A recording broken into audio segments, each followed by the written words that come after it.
niyo mpamvu nandi kugwa nyine izo ngero urumva ku muntu usenga buriya ariya mategeko dukurikiza ajyanye n'imyemerere yacu hari ukuntu agenda agahita yunganira n'ay'igihugu ku buryo ushobora kutagwa mu byaha n'ibindi byose abenshi umuntu wemera Imana ntihaza bakaba kubaha Imana nose kubaha Imana ushatse kuvuga ko ni ukuvuga ngo bivuze ko bituma ugendera mu murongo mwiza rwose gutinya ko hari ikintu gishobora kuzakugiraho ingaruka nutagikurikiza bituma hari ibyo wirinda ibyo natekereza naje mbaze tuzi ufite umukunzi oya nicyo cyari gikurikiye ahubwo nsinsubise wagira ngo wankopeye ndakwiyamye nibyo zo gukora icyo cyari gikurikiye ngiki se dore icyo cyari gikurikiye utagira ngo ndakubeye kubisasira uca hirya hino ubundi nuko guko bigenza nigeze kwivumbura njya ku ishuri nambaye ibirenge inkweto ndazi bitewe no kwivumbura yego utazibuze ari nzifite nziza ntazibuze ariko bitewe no mu rugo ko banga ko nambara kugomba kujyana izo shaka abantu mu bitwara ndagenda n'ibirenge byango byarangiraho se ubwo ko banasanze ku ishuri ubwo urabizi kandi iyo umubyeyi yabaga aje ku ishuri kureba umwana icyakurikiragaho kuganira ku myitwarire mwarahuritse ako kantu rero ntabwo ushaka kukibagirwa ku buryo nivumbuye rwose nkajya ku ishuri n'ibirenge ntabwo ushaka kukibagirwa kubona utungutse muri sare y'abarimu hari undi mwarimu ugufasha akaboko agutwaye gutya harimo abarimu bose barahunga bahita bagushakaho amakosa twango nta mwarimu nta kosa ryawe baravuga buri mwarimu wese ahita ko barahikosa ubu ufite ikosa rye byanze bikunze buriya ngewe uburyo nteye nkunda kuba mfite amakuru amakuru ntabwo ari ukuvuga ngo ndajya ni dipu cyangwa iki menye ibintu ariko ngomba kuba mfite amakuru atandukanye nk'iyeforomo nk'iyapudetinga uzi ko namaze umunsi ijoro ryose ntabwo nigeze sinzira bari bavuze ko bari butubwire rezilita ariko icyo gihe naraye ntegereje ufite amatsiko yo kumenya ngo bimeze gute natsinze cyangwa se natsinze hari n'ukuntu nyine mu muryango abantu baba bavuga bati rwose ugomba kwiga ibintu byose baraguhaye buri kimwe ntacyo utabuze ako kantu rwose mu buzima karanshimishije bijyana n'uko ngiye nikundira kwiga ako kantu rwose iyo nkibutse karashimisha cyane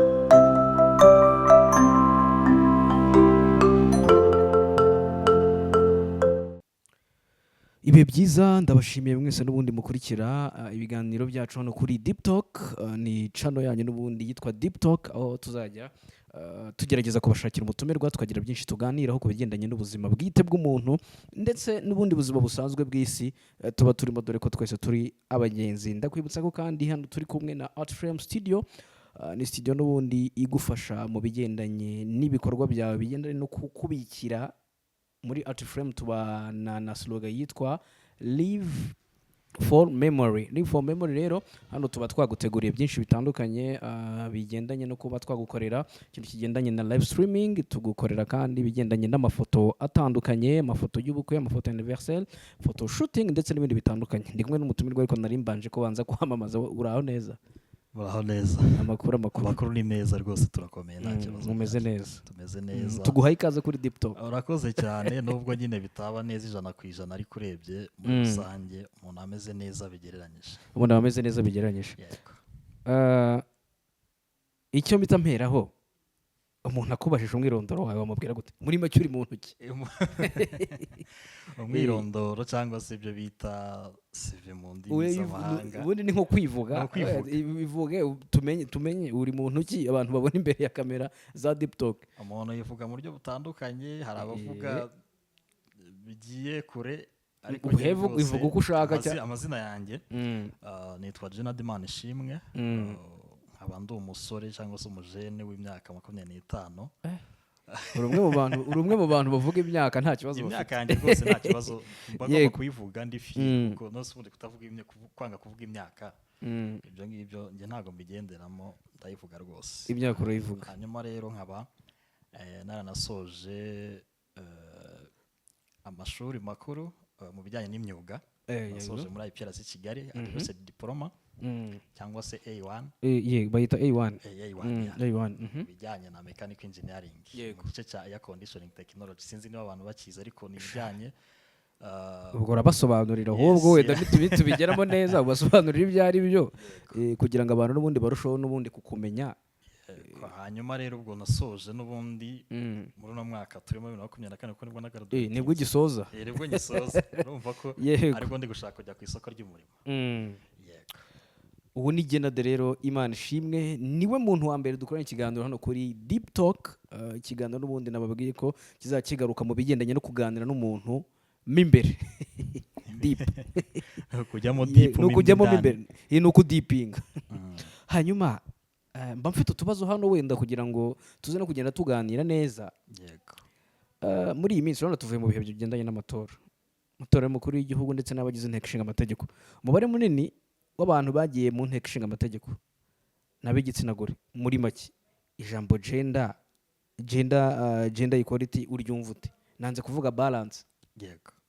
Okay, gender equality rero uburyo ngiye mbyumva cyane cyane ko rwose turi no mu gihugu cyiza urebye uburyo babiha agaciro babishyira imbere bita byisobanura mu maso y'abantu bose.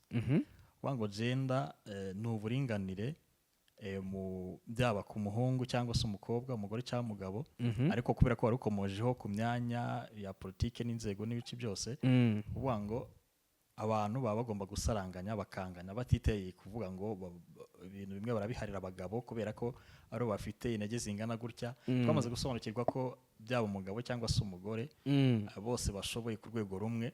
Yego. Ugiye kwitegereza no muri mu nzego ziyoboye igihugu usangamo hagarukamo abagore ndetse n'abagabo ubona kandi bakora inshingano bakazuzuza neza kabisa ku buryo ubona bagirirwa icyizere. Yego. Ngiye mbifata rero nko guha amahirwe angana ku bantu bose. Yego. Hanyuma utahaye bamwe amahirwe ngo uyime abandi. Ibitsina byombi ukabiha amahirwe angana bagakora ku rwego rungana. Niba ari imyanya niba ari ibindi bikorwa byose bitandukanye mbere uko amateka tubwira. Yego. Wasangaga nk'abari n'abategarugori ari abo mu rugo barahejejwe mu rugo badahabwa amahirwe nk'ayabasaza babo. Dufasha urugero nko mu mashuri ntabwo byabaga byumvikana ko umukobwa cyangwa se abagore muri rusange bashobora guhabwa access ku ishuri. Bajya ku ishuri bavuga ko ari abantu bo mu rugo nyine bagomba gukora imirimo yo mu rugo bagomba kubura aho ngaho hanyuma kwiga bikajyamo abantu b'abagabo n'abasore. Ariko ubu ngubu siko bimeze.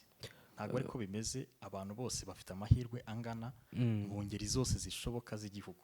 Muri make ni uku nguku kumva ikigendanye na gender equality kubera ko impamvu mba mbivuze gutyo hari abantu benshi mu Rwanda bavuga bati bumvishe nabi mu bitandukanye rihame n'ubundi ry'uburinganire. Niyo mpamvu ngiye muri iki kiganiro Deep Talk akenshi igihe cyose nzaba nahuye n'umuntu w'igitsina gabo nzajya mubaza ikintu kigendanye na gender equality numve uko cyumva numve uko uko gishobora kuba gisobanurwa niko n'abagabo bashobora kuba bacyumva cyangwa se bumva gender equality ari cya kintu cyaje kigamije kuba birindura nk'uko bamwe bajya babivuga.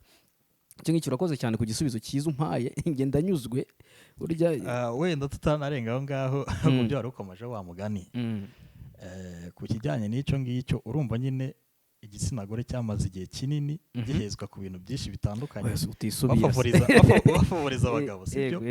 Noneho aho hazi imiyoborere myiza ibaha ijambo ibaha kwisanzura mu bintu byinshi bamwe bashaka kubifata uko bitari bakumva ko noneho bagomba guhita bazamuka bakagira ijambo kubera ko bari barakandamijwe bakagira aho barenza na basaza babo.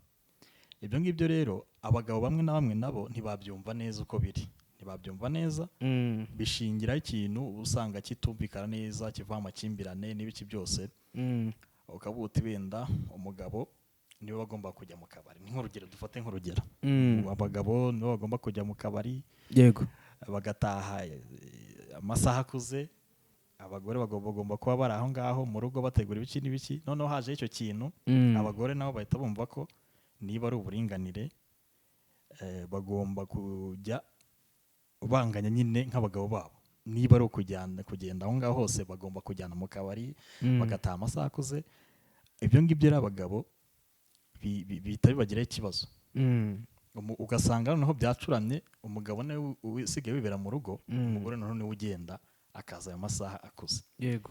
Ibyo bintu rero bituma abagabo batangira kwibaza bati se ibi bintu ntibyaba ari ibyo kugira ngo biduteranye bitandukanye nyine umuco wacu twari twifitiye. Ariko ku bantu babyumvishe neza bisaba nyine gushyiramo imbaraga no kwigisha ku muntu abisobanukiwe neza akabyumva. Ntekereza ko rwose ari ikintu cyiza kudaheza umwe, abantu bose urumva iyo mufatikanyije nta umuntu urushya undi, mukagendera ku bintu bimwe bigenda neza cyane rwose, bigenda neza.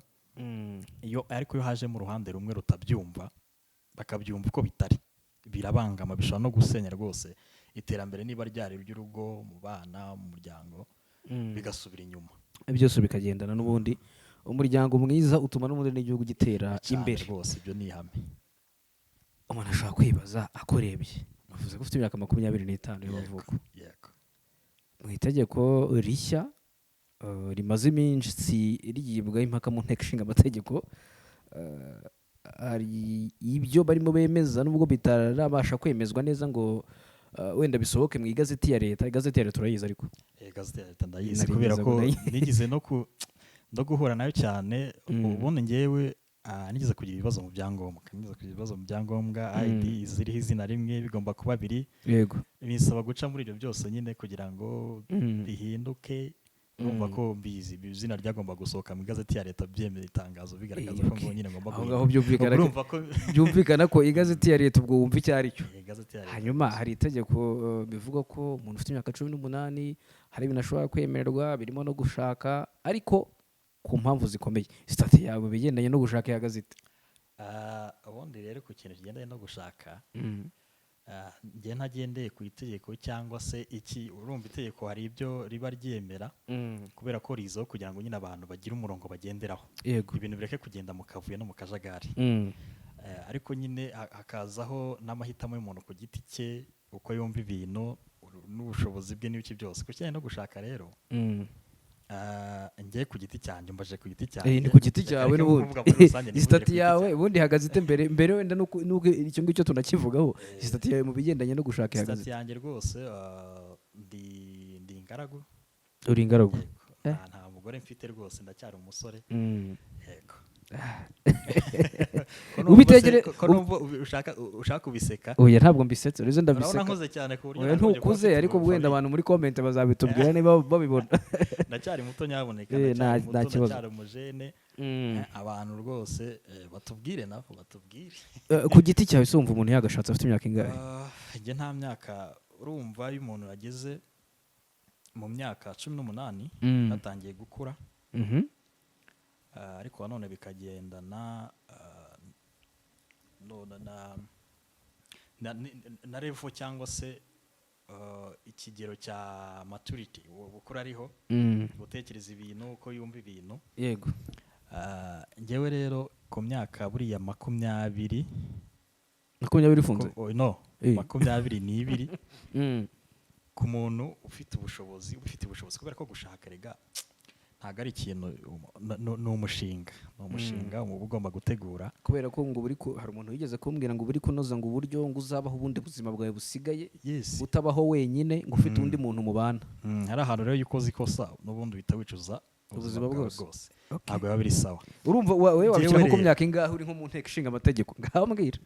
Njyewe rero buriya ku muntu w'imyaka 18 aba yakuze, ariko hari ikigero urumva abakiri mu ishuri atarasoza neza. Buriya umuntu wize neza ashobora gusoza secondary ari mu myaka, iyo myaka 18 n'ubundi usoje uri munsi ya 18. Umuntu ugisoza secondary kuvuga ngo agiye kwita ashaka se, ibyo ntabwo byashoboka. Afite ubushobozi se?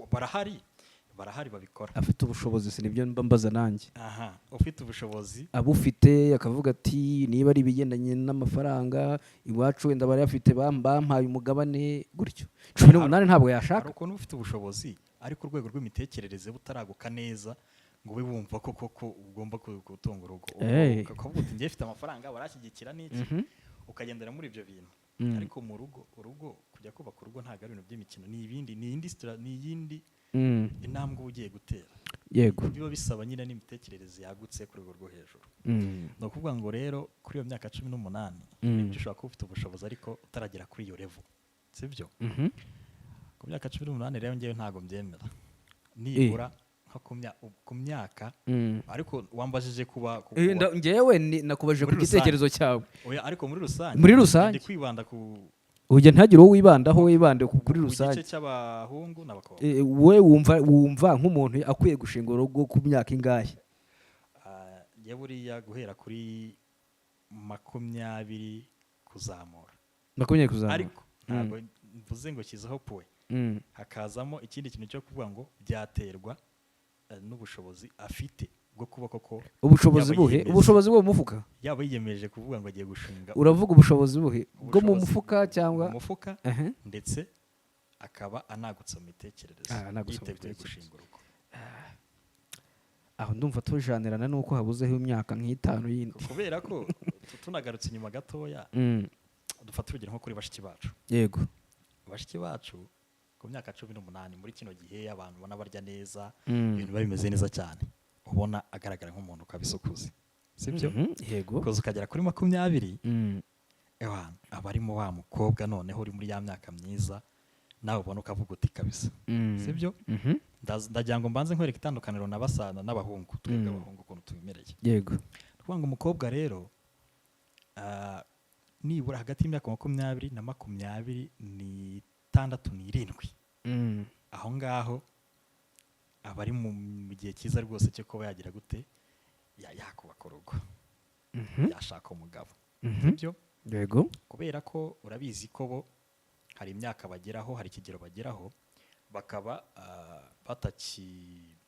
bagacura yego sibyo gucura mu kinyarwanda iyo myaka rero hagati y'iyo myaka 20-27 gutyo nibwo wabari umukobwa w'inkumi rwose kubera ko niyo nayirengeje utangiye kuyirenza mu miryango usanga batangiye kwibaza se uriya mwana w'umukobwa yameze bite batangiye kubaza se nta bakubaza uko bimeze ibintu nk'ibyo ariko bitandukanye n'abahungu abahungu buriya ku myaka nkanjye ubu ngubu nta muntu n'umwe uragira icyo ambaza buriya ku myaka 30 nibwo butangiye kubamo umuntu ahubwo usobanutse w'umusore umeze neza ubu uvuze ko ku bakobwa ushobora gufata imyaka 20 ku bungu ugafata 30 yes ndacyabura myinshi kugira ngo noneho aho hantu mpagere iracyarimo myinshi kuko umuhungu urumva hari n'akantu nahoze ndeba mvuga umuntu agarukaho kuri social media yiterera brage ubundi burya umuntu w'umuhungu hagati y'imyaka 16 na 25 ntago akwiye gutereta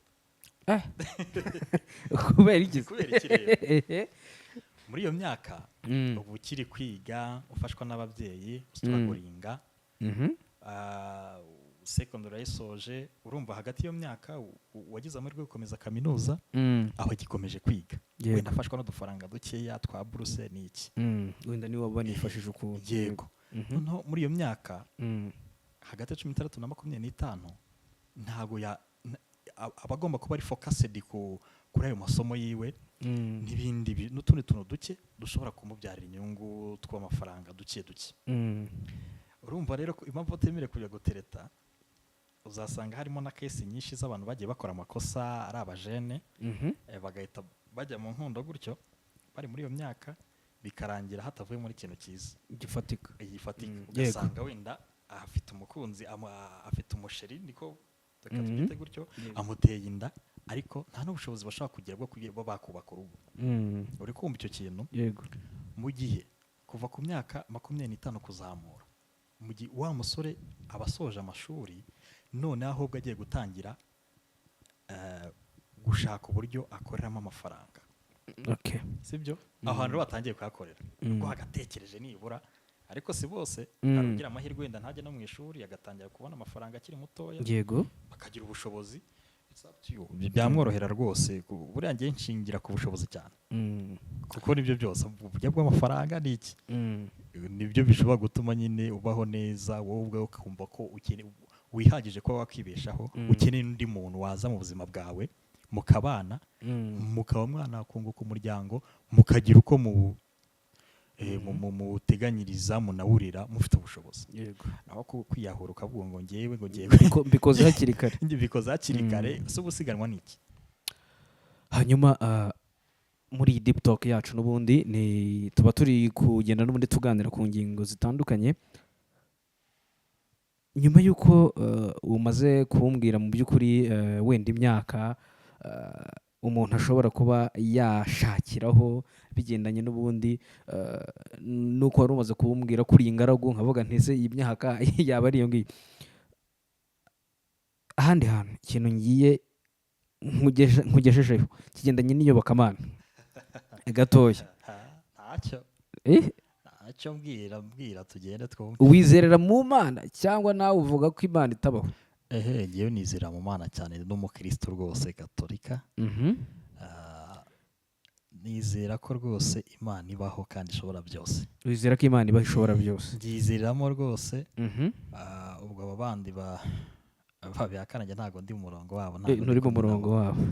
ikibazo abantu benshi kiraborohera kugisubiza. kiroroshye ariko se tunagarutse gatoya tuvuga urugero tugendeye kuri aho bavuga wenda ko itariho bakikorera ibyo bishakiye babihakana n'ibindi byose hanyuma natwe twizera ko iriho tugakora ibiri mu murongo wayo bituma tunabaho mu buzima bwiza. urebye buriya iyo umuntu asenga ariko ngo aba ariho mu buzima bwiza ngo butandukanye n'ubwo abandi bantu badasenga cyane kubera ariko hari n'abo twize kuganira bambwira ko kuba adasenga nta kibazo ngo nta kibazo bafite. nicyo nshaka kuza gusorezaho. niyo mpamvu nandi kugwa nyine izo ngero. urumva ku muntu usenga buriya ariya amategeko dukurikiza ajyanye n'imyemerere yacu hari ukuntu agenda agahita yunganira n'ay'igihugu ku buryo ushobora kutagwa mu byaha n'ibindi byose. ariko se icyo nashaka kuvuga tuvuge wenda njye nabaye umukristo nkurikiza biriya nikorera ibintu byanjye neza tugeze ku iherezo wowe wanze kubikurikiza ujya mu buzima bwawe. ariko hari abantu bavuga ko abantu bitwaza Imana dusanze koko iyo Mana itariho uretse gato dusanze koko iyo Mana itariho njye nabona arahombye iki? none se ubwo wowe reka nkwereke wenda hatagira n'umuntu wenda ngo uhumure ku nshuti zacu zidukurikira. none se usanze n'ubundi idahari nabona arahombye iki ngewe? none se undi muntu utayemera se yaba yarahombye iki? dufate urugero rw'ibintu bifatika sibyo? umukore kw'Imana umuntu wemera Imana ugerageza gukurikiza ibyo musaba tuvuge uw'umukristo mu buryo bworoshye umukristo ubona imyitwarire yiwe harayihuriye n'uwo muntu umeze gutyo umupagani. ariko Imana n'ubundi njye sinjya nsoma Bibiliya cyane wenda ariko hari abantu numva bavuga bati buri muntu atunga urusengero mu mutima we. bitandukanye bitandukanye ngise ko ndi kukubaza nk'umutumirwa. reka tunabiganireho nawe urabizi. uyengerega nanjye nemera Imana nuko wenda hari abantu wenda batayemera. niyo mpamvu iki kibazo mba nakizanye no muri deep talk kugira ngo tunakiganireho n'abantu wenda babashe kuba bakumva imitekerereze wenda ya buri muntu kuko hano tuzahabona abantu b'ingeri zitandukanye cyane. kubaha Imana kuba uri umukristo none se ntabwo ujya wumva ujya ukunda kubaza ibibazo tumira abantu batandukanye kubaza se ugiye gushaka umuntu w'umukunzi wagira umugore wagendera kuki? abenshi umuntu wemera Imana ntihaza bakaba kubaha Imana. none se kubaha Imana ushatse kuvuga ko ni ukuvuga ngo bivuze ko bituma ugendera mu murongo mwiza rwose. gutinya ko hari ikintu gishobora kuzakugiraho ingaruka nutagikurikiza bituma hari ibyo wirinda. yego icyo nicyo ukagendera umurongo muzima. ako kantu rero ako kantu karafasha cyane rwose kandi na byiza nabo ahubwo ndabahamagarira kuza rwose bari mu murongo mubi. hanyuma ijambo urukundo kuri risobanura iki? urukundo rero urukundo rusobanura ibintu byinshi. iyo uvuze urukundo gutya navuze urukundo ushaka kumva urwo nagukunda. yego urwo ntakunda mugenzi wanjye tukaba turi inshuti. ubundi iyo nkubajije gutya ijambo urukundo mba nkubajije ni ijambo urukundo hagati y'abantu umbwiye ko wemera Imana. yego abantu bemera imana ntabwo baba bari mu mujyo w'abantu bashobora kuvuga ko umugabo n'umugabo bashobora kuba bagirana umubano wihariye, umubano ushingiye ku bigendanye n'ibitsina, sibyo? yego bijyane muri iyo sansi niyo nakufashijemo. okay urukundo muri iyo sansi, urukundo rwerekeye ku muntu mudahuje igitsina. ya urukundo ndabivuga uko byumva iyi ni deep talk. yes kubera ko abantu bashaka kubidescribinga mu buryo butandukanye, yego, ariko urukundo ni igihe ngewe muri iyo sase nyine abantu badahuje ibitsina, igihe wabonye umuntu ukamwishimira ukumva nyine wamukorera buri kimwe, usibye wowe kuba wikunda ubwawe, ariko nawe ukumva umuntu wamukorera buri kimwe, buri kimwe cyose gishoboka nyine. wamara kumwishimira ugatera intambwe ukagenda ukamureba mukavugana, yabona nawe akwishimiye, yego, mukagirana uwo mubano wo kuba muri abantu babiri mwavuganyeho, mwemeranyije ibintu wihariye, yego, utandukanye n'ubundi n'uburyo wari ubanye n'abandi. uwo mubano, ibintu mukorana, ibihe mucamo, aho hantu hose muca nyine, nicyo ngenda describinga nk'urukundo umuntu ashobora gukunda uwo badahuje igitsina. ukumva umwumvishemo rwose, wamwitangira kuri buri kimwe, ntugombe kwirebaho wowe ubwawe, ukumva ko mu buzima bwawe hari undi muntu ugiye kwinjizamo, ugiye kwitaho, ugiye kujya wumva, nawe akakumva, ukamutega amatwi, ukamubwira buri kimwe cyawe cyose. umuntu mwumvana muri make mu buzima. Yes, nuko njye nabisobanura. aho ngaho njye ndanyuzwe. cyangwa nawe hari uko ubyumva. oya njye kubera ko hari ukuntu mbyumva iyo ndi gutegura ikiganiro, ndi umuntu tujya kuganira nkareba n'ibibazo nzamubaza, nkaba nti ibibazo ndamutse mbibajije uyu muntu ashobora kumpaho ibitekerezo byisumbuye ku byo natekereza. Kandi naje mbaze ati ufite umukunzi. oya nicyo cyari gikurikiye ahubwo nsinsubitse wagira ngo wankopeye. ndakwiyamye. nibyo zo gukora icyo cyari gikurikiye. ngiki se dore nicyo cyari gikurikiyeho utagira ngo ndakubeye. kubisasira uca hirya hino. ubundi ni uko nguko mbigenza. ariko kuri ngiye warahari. ubundi biba bibaye, abandi barabanza bakakunyura. warahari rwose. Okay, aho ni ibyo ni bizima cyane. hanyuma dusa nk'abasubiye mu buzima bw'inyuma cyane, dutangira ikiganiro watubwiye ko wasoje amashuri ya kaminuza, cyiciro bakita cya kangahe kiriya noneho? ni amashuri makuru. Abantu bakunda kubyitiranya, ariko hari amashuri makuru na kaminuza biba bitandukanye. Bitandukanira kuri za digiri. ku madigiri. hanyuma reka dusubire inyuma. Yego. inyuma cyane inyuma, ni ikihe kintu cyaba cyarakowe mu mashuri abanza utazigera wibagirwa? ikintu cyambayeho bisaba gusubiza inyuma cyane, umuntu agatekereza kumva. nk'ubu ngiye nshobora kukubwira nti mu mashuri abanza jyewe hari umunsi nigeze kujyana gurude yanjye, umwana arancunga nsinziriye, arayinywa arayimara, nkangutse saa yine nsanga yashizemo. akantu njyewe ntashobora kwibagirwa kamwe mu mashuri abanza, ngira ngo nigaga nko mu wa kabiri, niba atari mu wa mbere gutyo. nigeze kwivumbura njya ku ishuri nambaye ibirenge, inkweto ndazi bitewe no kwivumbura. yego, utazibuze. ari nzifite nziza ntazibuze, ariko bitewe no mu rugo ko bangaga ko nambara, ko ngomba kujyana izo shaka, abandi mu bitwara, ndagenda n'ibirenge. genda n'ibirenge diri mu bandi ku ishuri, wambaye ibirenge. ndambaye ibirenge, ndicara. Nese byari byagenze bite? uzi unteye amatsiko. Yes, nibyo nakubwiye nyine. urumva nyine umuntu akiri umwana, hari ukuntu ashegera akana akavuga aka kantu byanze bikonze, aka kantu niko narazishegeye nashegeye inkweto ngomba kujyana ku ishuri. mu rugo barabyanga, bavuga ati ntabwo uri buzambare, ntabwo uri bwambarizo, wowe uratwarize, urambarize. yego, abantu byose mu byihorere, nkubitamo kacu, ndaguruka ndiruka. hari kure se? ndiruka. Okay, ntabwo hari kure cyane, ariko hari harimo akagendo nk'iminota nka 20 cyangwa 15. ingeze amatsiko. uri kumva ugarutse mu rugo byagenze bite? urabyumva. urabyumva nyine icyabayeho. nk'abandi bana bose nyine narahanwe. warahanwe? ariko no ku ishuri ntabwo byagenze neza, urumva. no ku ishuri se mwarimu nawe yarabatse n'umwana kasanzwe yambaye inkweto, ugira ngo zinoroshye, zikomeye cyane, kubera ko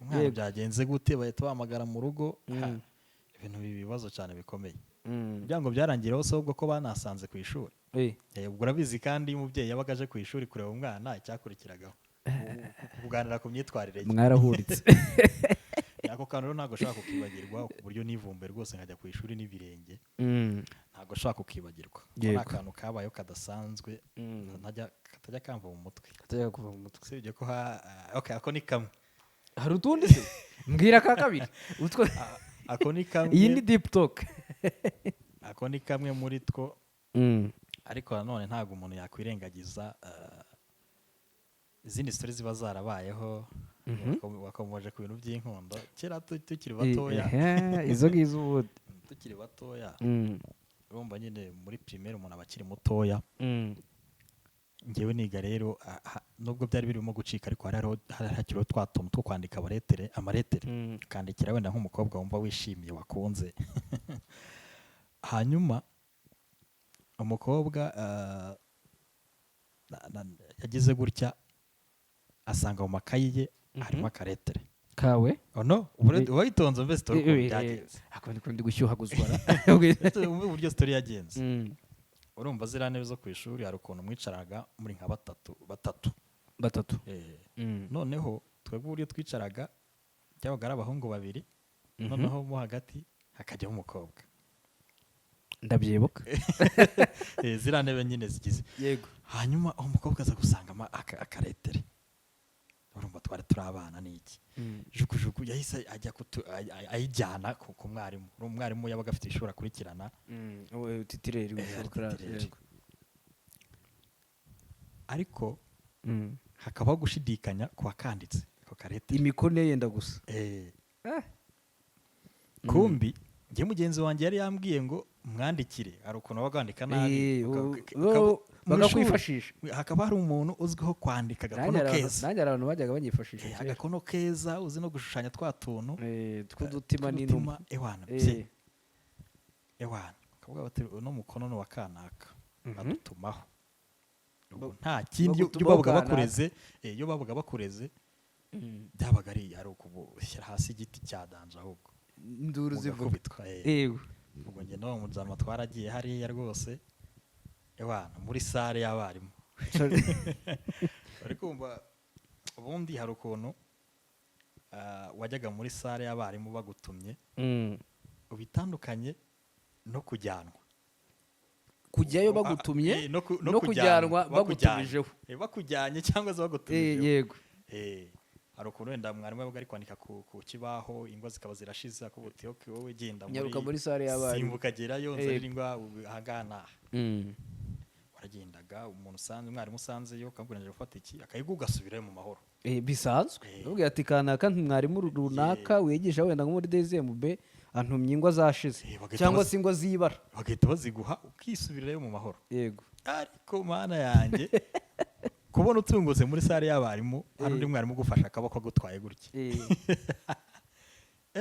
harimo abarimu bose barahunga bahita bagushakaho amakosa twango nta mwarimu nta kosa ryawe baravuga buri mwarimu wese ahita akubaraho ikosa uba ufite ikosa rye byanze bikunze tuba tugiye muri sale ataranavuga icyo tuzira ngo twiregure hasi twese muba mutangiye kurya igiti tutangiye kurya igiti nyine baradukubita ako kantu ko ntabwo njya nkibagirwa nanjye ko ntabwo nakibagirwa ndi utuntu tw'udustori two guteretana udupapuro uri umwe mu badukubitiwe umwe mu badukubitiwe yego icyo ngicyo ngisoje urumva ni story ndende buriya umuntu aba yaranyuze mu bintu byinshi ntabwo biba byoroshye ariko ukabona abantu bageze muri iyi myaka ngo ugire ngo muri ubu buzima tubaho bugendanye n'ikoranabuhanga n'aho isi igeze mu kinyejana cya 21 ni ikihe kintu muri ubu buzima wumva utaba udafite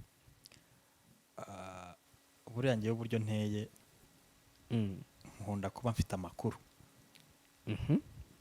amakuru ntabwo ari ukuvuga ngo ndajya ni dipu cyangwa iki menye ibintu ariko ngomba kuba mfite amakuru atandukanye nk'iyeforomo nk'iyapudetinga urugero ushobora kuvuga uti wenda i Burayi hari imipira barakina muri football dufata urugero nko muri siporo yego ndi wa muntu udashobora kuvuga ngo ngiye fashe umwanya wanjye weekend yanjye yose ngiye kureba ngo ikipe fana ngo yakinnye za saa sita z'ijoro nayirebye n'ibice byose ariko ndabikunda kwa ariko buriya iyo ari igihe cya shampiyona magomba kwiyapudetinga nkamenya ngo amakipe yakinnye naya byatsindanye gutya nkiyapudetinga ariko ku buryo budashobora kuntwara umwanya wanjye mwinshi ngo mumarire muri ibyo bintu by'imyidagaduro. Mu gihugu muri rusange amakuru bimeze gute nkasoma nkaba nzi ngo bimeze gutya ahantu hose muri siporo mu myidagaduro muri politike amakuru kuba ufite amakuru icyo kintu iyo mbyutse mu gitondo magomba kubanza kureba nk'iyapudetinga nkareba uko bimeze icyo kintu nicyo kintu cya mbere magomba kuba afite byanze bikunze ku buryo nta kintu wumva cyaba cyagucitse reka ntibishoboka aho ngaho turagendana ariko njye hari ibimfasha nk'ubu nkanjye nk'urugero kuba ubona afite telefone birakomeye cyane kuko nigeze amakuru bitabijyana n'izo telefone nyine ngute nk'agastori gato nigeze kumara amezi kuva mu kwa kabiri kugeza mu kwezi kwa munani urumva n'amezi 6 ntafite telefone ya smartphone ariko igihe nongeye kubona na smartphone nasanze hari ibintu byinshi byansize ku buryo kugira ngo nzakore catch up byantwaye nk'amezi ane yo kongera kwisuganya ngo menye neza hisi igeze kuko narebaga nkawe Imana yanjye ndamenya noneho bigeze hehe ibyo nasize bigeze aha nkasanga byageza nka kwa kundi bakubwira bati ushobora kuva i Kigali wenda waravuye nk'umuntu wavuye i Kigali 2009 cyangwa 2007 yaragarutse 2010 asanga kuyirebera hubatse amazu ubwo rero ugiye gutyo bisa nkaho bigoranye ariko nanone kuba udafite telefone cyangwa se igikoresho gishobora gukoresha internet ni ikibazo kuri njye aho kugira ngo mbe ntafite internet telefone muri no si iyo uvuze ikoranabuhanga ukivuga ikoranabuhanga habanza ubundi telefone hari ibintu wumva ko bitagomba kubura byanze bikunze internet ntiyabura icyo gikoresho kigusaba ko ya accessinga nticyabura ishobora kuba telefone mudasobwa ariko zino telefone za smart zarabyoroheje ko nta kantu gatoya ushyira mu mufuka ugendana ahantu hose ako kantu rwose umuntu kukabura bivuze ko nta ubuzima busa nkaho buhagaze hari ibyo budafite utegereje gukura ku bandi yego muri ubu buzima kare nakubaje ibintu byakubayeho ku ishuri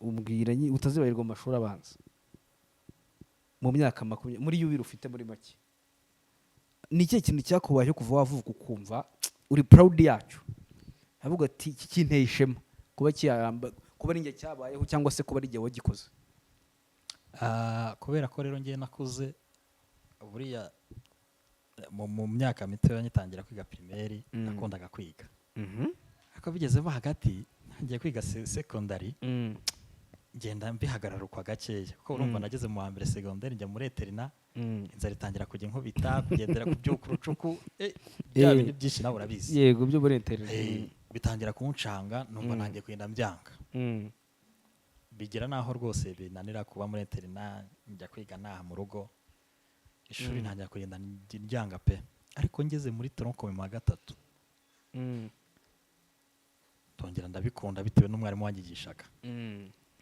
ndabikunda ndakora tronco ndayitsinda njya mu wa 4 noneho no ikintu ntazibagirwa cyashimishije muri buno buzima no gutsinda mva muri secondary tsindira gukomeza muri kaminuza uzi ko namaze umunsi ijoro ryose ntago nigeze sinzira bari bavuze ko bari butubwire result yego ariko icyo gihe naraye ntegereje ufite amatsiko yo kumenya ngo bimeze gute natsinze cyangwa se natsinze hari n'ukuntu nyine mu muryango abantu baba bavuga bati rwose ugomba kwiga ibintu byose baragoye buri kimwe nta kitabuze ako kantu rwose mu buzima karanshimishije bijyana nuko ngiye nikundira kwiga ako kantu rwose iyo nkibutse karashimisha cyane yego hanyuma icyo ngicyo wenda ni ikibazo kimwe mu byoroshye mfite ibindi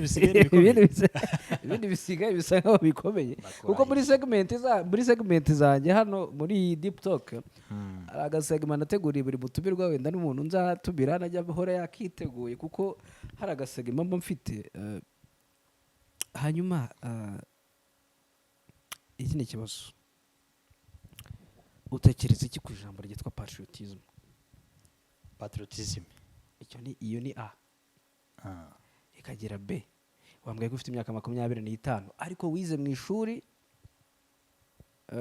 ry'ubumenyingiro. Yego? Yes, imyuga n'ubumenyingiro. Imyuga n'ubumenyingiro. Hari ukuntu wenda nk'inzego z'umutekano cyane cyane igisirikare cy'u Rwanda kijya giha amahirwe abandi bantu avuga ngo kujya mu gisirikare bisanzwe mu rwego rwa ofisiye 18 kugeza kuri 21 cyangwa 24 gutyo bitewe. Urumva warengejeho umwe ariko hari igihe hajya habaho exception. Bavuga bati kugeza wenda kuri 27 abantu bize ibindi bintu amategeko engineering n'ibindi nk'ibyo bo bashobora kwemererwa. Nyuma ya patriotism kuyimbwira wumva umusirikare k'iyo myaka ukiri muri icyo cyiciro. Patriotism rwose kugira urukundo kuva muri wowe ufite urukundo rwo gukorera igihugu rwo kwitanga ibintu byinshi ni ikintu nemera cyane kandi mpa n'agaciro by'umwihariko iyo bigeze ku gihugu cyanjye igihugu nkunda u Rwanda bibaye ngombwa bibaye ngombwa ako kangombwa rero urakansobanurira no yego. Ariko icyo warumbwiye nyine cyo kumva nyine nakwemera kujya mu ngabo z'igihugu nkajya gukorera u Rwanda mu buke muri ubyo waruvuze nyine byo kugicungira umutekano n'ibindi. Buriya gukorera igihugu ntago njye mbifata mu gice kimwe gusa cyangwa se patriotism ntago niyo nazanye patriotism nkahita nshyiraho slash nkahita nshyiraho ese wajya mu gisirikare nyuma y'uko iyo nsobanura ijambo patriotism byumvikana ko isaha iyo ari yo yose igihe uko byagenda kose uhorurire iyo uri umupatriotic uhorurire byo kwitanga ku ngingo iyo ari yo yose. Igihugu ni mama w'umuntu cyane urumva iyo ahamagaye uritaba. Ni muri iyo sanse rero nabajemo icyo kintu. Ni muri iyo sanse ariko urabizi ko kwinjira mu ngabo ari amahitamo y'umuntu kumva umutima we bishatse n'iki. Ariko njyewe nahisemo ko nakorera igihugu cyanjye mu bundi buryo binyuze nyine nk'ubu uri gutanga umusanzu. Yes, cyane ko igihugu gikeneye kuzamuka rega mu ngeri zitandukanye kandi banavuga ko rwose igihugu cyacu kigomba gushingira ku bukungu bugendanye n'abaturage yego cyane cyane ariko noneho bakubaka abana b'urubyiruko bakaza kwiga imyuga n'ubumenyingiro bakanihangira imirimo ko nibyo bituma igihugu kitera imbere.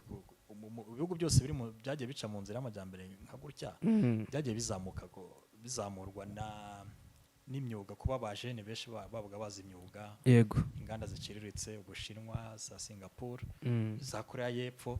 Yego, ibyo ni ibintu rwose nanjye rero nahisemo kujya muri gisata cya wahisemo kuba patriotique ku yindi ntuzi ku yindi side ariko bibaye ngombwa nirengagije iyo biwambwiye bibaye ngombwa iyi bi kuri front line waburi imbere none ndinde wo kutajya kurwanira igihugu cyanjye.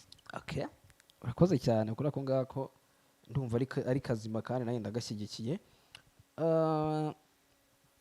Ukiri buriya kera nigeze kukubaza akabazo gatoya. Yego, kubaza nti ukiri mutoya byakubaye muri mu mashuri abanza urabimbwira uti nagiye kwiga nambaye inkweto ndabyibuka neza nkaho byabaye ejo. Hanyuma buri mwana utambaye inkweto buri mwana wese akora afite inzozi cyane. Nanjye nakuze njyewe ndi waba utazifite bagutegeka kuzije. Ndi umwe mu bantu bakuze bafite inzozi. Izo nzozi z'ikintu nzagerageza gukora. Kuri ubu nkaba ari cyo nkora. Ntabwo habamo ubushobozi bwinshi buhambaye ariko icyo nkora nicyo nakuze nifuza kandi kiranshimisha kugikora kurusha ibindi bintu. Sinakiza ariko ndagikora kuko ngikunda. Wowe wakuze wumva uzaba iki? Ese icyo kintu wakuze wumva uzaba wenda nibwo gisoza kaminuza n'ibindi biracyari imbere wenda uranabibona. Ubu ndiri mu nzira cyangwa icyo wakuze wumva ushaka kuba cyo warakibaye byararangiye. Yewe inzozi zanjye rero mbona ndi mu nzira kubera ko nakuze numva byanze bikunze ngomba kuba umupilote w'indege. Uri kumva? Cyangwa se nkaba umwenjeniyeri ariko ugendanye n'ibintu by'indege. Ibintu byawe byose birajya i Kanombe. Oya siho honyine. Yego, narize muri Torokome nsinze banyohereza kujya kwiga ibintu bya veterinary. bari bamaye kujya kwiga ubuvuzi bw'amatungo batabiyumva mu kinyarwanda. ni ibintu byiza umuntu yiga agafasha gutyo nyine akabona n'akazi. ariko kubera ko numvaga nyine atari yo kariya ntabikunze ngiye mpita ndevera noneho njya kwiga ibi byagombaga kunjyana muri iyo nzira. Yego ntego nari mfite njya kwiga electronic services ndayitsinda nayo mpita noherezwa kujya gukomeza muri mechanic engineering. Umunsi wa none ndacyafite amahirwe yo gukomeza. Urumva harimo akantu k'aka engineering nubwo haburamo ikintu cy'indege, ariko hari akantu ka engineering gukora ibintu bifatika. Njye burankunda gukora ibintu bitanga umusaruro. Yego ushobora kuba uri ukora ibintu bya video production yes cyangwa kamera uko gukamera ibintu byo ukabona ko babikoze nyine bimeze neza nyine abantu bakabikunda. Ibyo bintu ndabikunda cyane. Urumva rero ko ntari ntabwo natandukiriye cyane. Yego ntabwo natandukiriye uretse ko nyine isi hari ubwo ihita ituyobora aho ushaka ko tujya ukaba warize biriya wumva ufite n'intego ariko bitewe nawe uri kubona amahirwe gushaka ubushobozi amafaranga n'ibindi. Yego bikaba ngombwa ko uhita udeviye ukajya mu bindi ukigira mu bindi byawe cyangwa se ukajya mu byo ubona harimo amahirwe kurusha ibindi. Nanone ariko kugeza uyu munsi urumva ko nyiri mu murongo cyari mu murongo pfa kuba numvijemo akantu kitwa engineering ku myaka yawe ufite hari ahantu henshi utaragera sibyo? Niyo hantu mu buzima wifuza ko wazagera mbere kuva kuri iyi si? Wambwira 3 wambwira 10 nta kibazo iyo mwanya ndawufite wo kuhumva. Ahantu nifuza kugera mbere ko mva kuri ino si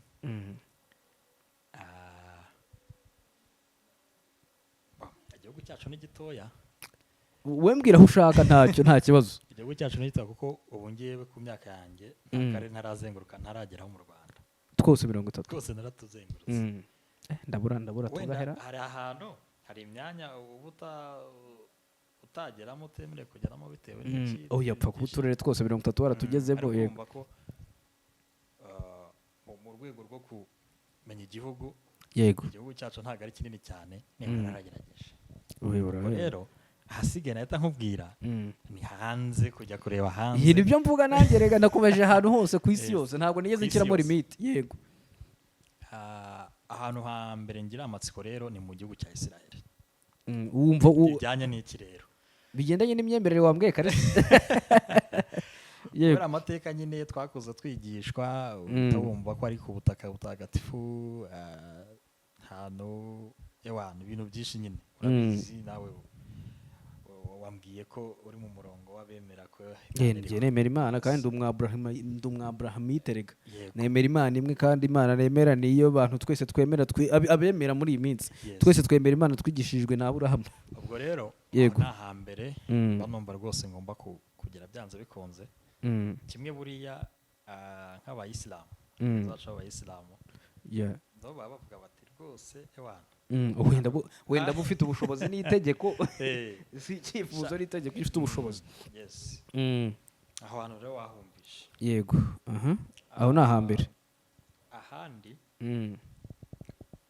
ahandi buriya mba numva mfite binkundiye rwose nazagera rumva igihugu cyateye imbere kurenza ibindi kandi nyinshi zitandukanye kuba wahagera ukareba uko bimeze uko bakora. Yewe n'ubwo bw'enjeneri bwanjye ndi kwiga ushobora kugira amahirwe ugasanga ngiye kubikomereza ko bafite ibintu byinshi baturenzeho byinshi cyane ikivu cyabo za Amerika. Yego ukageraho ukareba uko bimeze abantu bose naho ni hamwe mu hantu wifuza kuba wagera cyane rwose ukiga ukareba ibindi bitandukanye. Hanyuma nabonye uri umusore ukunda kwambara neza. Icyo ni ikibazo cya nyuma ngiye kukubaza mbere yuko tujya muri section yindi yitwa quick question muri deep talk. Iyo wambaye neza uba wambaye ute? Njye reka nkubwire ku giti cyanjye njye nambara imyenda yumye okay nuko nitereye niko nisanze.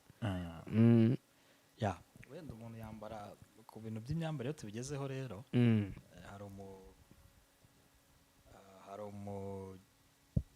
umugabo ni umusore I don't know Ezra ndanamusoje cyane hari igitabo ari kwandika.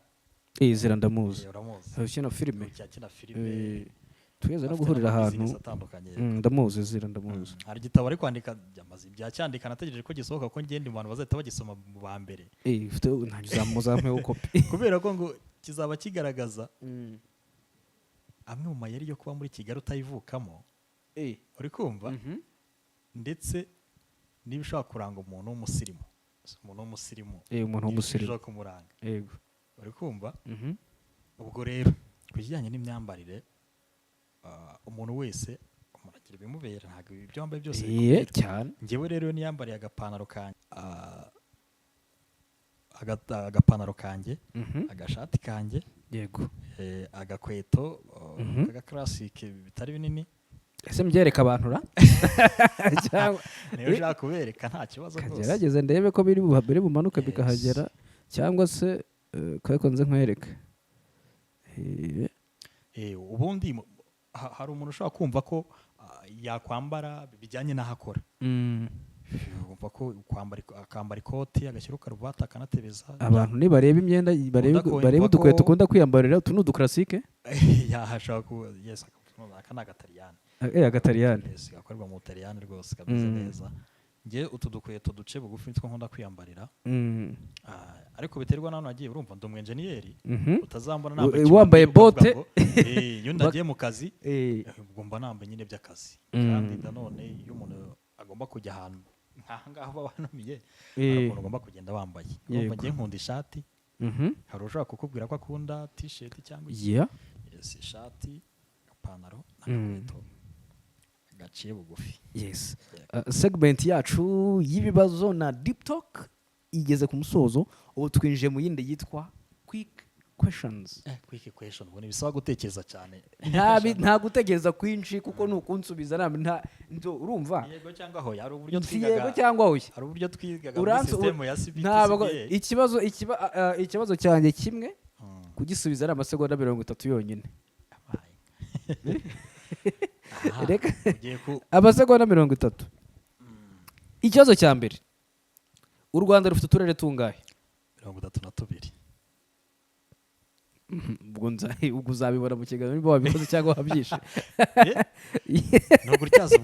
ni ugutyaza ubwo 32 ubwo urateke amasegonda 30 iyo wagisuburiye reka dutangire amabwiriza y'umukino ukuntu avuga banza umbwira amabwiriza y'umukino ukuntu ahagaze ikibazo iyo wamaze kugisubiza niyo wagisubiza mu masegonda 2 ubwo kiba kirangiye ufite nta gusubiramo ariko ngo uhaye chance ya nyuma ubu tugiye gutangira nugishaho ufite amasegonda 30 yo gutekereza igisubizo cyangwa se cyakunanira by'amasegonda yakurangira nabi kabira pfuye ready twagiye u Rwanda rufite uturere tungahe burasirazuba burengerazuba amasegonda 25 30 ikibazo cya mbere kirarangiye wagikoze nicyo icya kabiri ni irihe bara ritabaho ibara ritabaho 25 20 ritabaho umweru urikundura muri sirifasi ibibazo byawe ko bikomeye ndakubwiye ko session yoroshye yarangiye icya gatatu iki kinyejana cya 21 turimo cyatangiye ryari singwa karese umuntu ahita yamanika iyo watsinzwe nyine urabwira ati sinkizi cyatangiye ryari cya 21 ikinyejana turimo cya 21 cyatangiye ryari biranze cyatangiye ku itariki ya 1 z'ukwa mbere 2022 icyo ni ikindi ikibazo cya kane ni ibibazo bitanu gusa ndabona amangahera umaze gukora bingahe muri umaze gukora ikibazo kimwe muri bitatu nyakubahwa Paul Kagame uherutse gutorerwa kuyobora u Rwanda mu yindi manda yatangiye kuyobora u Rwanda ryari atowe n'abaturage yatongeye kuyobora u Rwanda mu mwaka wa 2002 2004 perezida Paul Kagame yatangiye kuyobora u Rwanda mu kwezi kwa kangahe? ngewe ndavuze umwaka wawishe. Yatangiye kuyobora u Rwanda atowe n'abaturage, urumva, mu 2003. Ko nibwo amatora ya mbere yabaye atowe n'abaturage. Ako niko kari agatego ubundi muri rusange, ariko ni 2002 uhuye ni 2003 atowe n'abaturage, ko mbere yatowe n'inteko ishinga amategeko. Icya nyuma kiroroshye, gare ya Remera iba mu kahe karere? Gare ya Remera iba mu karere ka Gasabo. Urakoze cyane, icyo wagikoze. Arajya kuba Kicukiro. Nibyo ibibazo byanjye biba ari ibibazo byoroshye, ariko bikaba ibibazo nabyo nanone birimo tricky, birimo utuntu tw'udutego. Abantu basomye ba kera, saba kera uzaga nka gare ya Remera ikinyejana, ibara ritabaho, idore ibara ritabaho, dore niri umukara. Yarashatse kurivuga ubundi se gutira ritabaho kandi ribaho. Ntabwo ribaho umukara, kuko ni uruhurirane rw'amabara yose. Uzafata ikaramu y'ubururu n'iy'umutuku byandikishije. Oya, buri ibara ni ubururu. Iri bara niryo ritabaho, ko ni uruhurirane rwa yose. Kuko ikintu cyose washyiraho hano cyatagihindura ibara. Ndumva nkeneye kwiga byinshi. Reka ngushimire cyane, ariko nkwibutse ko niba ushaka kwifotoza cyiza cyane, biryoshye cyane, ko nkeneye n'amafoto muri no minsi. Nkeneye n'amafoto, ndimo biri kunsaba amafoto ya passport. Kankurangirira ahantu batazamenya, ntabwo bazaguhenda. Ndakurangira studio yitwa At Frame Studio, iherereye Kicukiro Sonatube, hano wanditse ku muhanda ujya Sahara. Ndarangira abasirimu ndetse n'abandi bantu bose bashaka gukoresha ibintu by'amafoto, za photoshoot n'ibindi byose. Hari studio cyane nziza yitwa At Frame Studio, muri muhanda umanuka Sahara. Ugeze ara muri Rope hari umuhanda umanuka usa nkwerekeza Kabeza, usa nk'ujya Kabeza ariko mushya, umanuka ugana nk'ujya Sahara. Iyo ugeze ahantu hitwa ku mabuye y'agaciro, ku mabuye y'agaciro hari ahantu bita hari umuhanda wa keke 314. Yego, ako gahanda ugatambikamo n'inze ebyiri zifite ibara, harya rero bara baryita gutera, ndaryita ntera, risa nk'iyo shati wambaye. Nta cyapa kiri hose uretse gato, ushaka guhita kiranga. ndimo ndakurangira neza kugira ngo hamenye noneho neza nk'umuntu wenda. Amabara yatangiye kuncanga. Nk'iryo bara wambaye rirasa silver cyangwa se nk'ivu. Hari amazu abiri asa nk'ivu. Igipangu cya kabiri cyo kuri iyo nzu, icyo cya kabiri nicyo At Frame Studio bakoreramo. Niho winjiramo ibintu byose ukeneye bigendanye n'amafoto, video, byose ko wabisangamo. Usangamo umusore witwa Roxy, aragufasha, ibintu byose bikagenda neza. Turakoze kundangira rwose. Ubwo rero n'umuntu wenda kuvana ahubwo mitacayo, ku bindi bisobanuro wabishaka wenda yaza guhamagara kuri izi nimero abona kuri screen hano. Ubundi ndagushimiye cyane. Wakoze cyane. Wakoze cyane kuba umutumirwa wacu wa mbere hano kuri Deep Talk. N'abandi batumirwa nzajya n'ubundi mbarangira kuri At Frame Studio, kugira ngo nibagerayo n'ubundi bibasha kuba bibahira, babone n'ubundi amafoto meza cyane. Asante sana. Wakoze cyane, ariko ubutaha uzajya cyaka. Birakemuka. Cyaka rwose. Birakemuka vuba, ibyo byo humura. Nabizi ko bari icyorezo muri no minsi. Ni icyorezo, yego. Icyo kuko karakemuka. Gakiraga rwose. Utanze nzaze ka. Wowe yakazabona. Urabona icyaka ukuntu byagenze. Icyaka cyatugera ibibazo bigutsinda. Mba ndi kugenda manura ibintu by'ibihumbi n'ibice byose. Yego, nta kibazo. Barase byari kunanira gute. Ejo ndagushimiye cyane, wakoze cyane. Asante.